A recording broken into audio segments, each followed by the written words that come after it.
La pandémie, les tensions avec l'Ukraine ou encore la crise énergétique, autant de sujets majeurs qui étaient au cœur de la traditionnelle conférence de presse annuelle de Vladimir Poutine. Sur l'Ukraine, le président russe rappelle aux Occidentaux la ligne rouge à ne pas franchir. Moscou ne tolérera pas que l'Alliance atlantique avance ses pions vers la frontière russe. Nous l'avons dit très clairement, il ne doit pas y avoir d'expansion de l'OTAN vers l'Est. La balle est dans le camp des Occidentaux. Ils doivent désormais nous donner une réponse.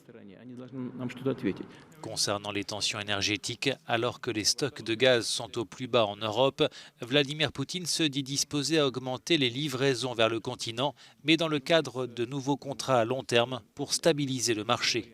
Il dénonce l'attitude des Européens sur ce point. Il n'y a pas besoin de détruire les contrats à long terme, dit-il, mais la Commission européenne nous a dit qu'il fallait passer au lien de marché, que le marché allait tout réguler. Et donc le marché a régulé et les tarifs ont grimpé.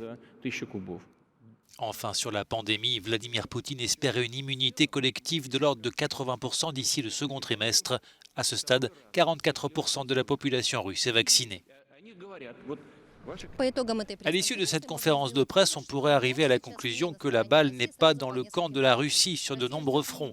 Le pays attend des garanties de sécurité immédiate ainsi que des offres et des demandes de contrats de gaz et aussi des preuves de l'empoisonnement présumé de l'opposant Alexei Navalny, des preuves que la Russie n'a toujours pas reçues selon Vladimir Poutine. Галина Полонская, Евроньюз, Москва.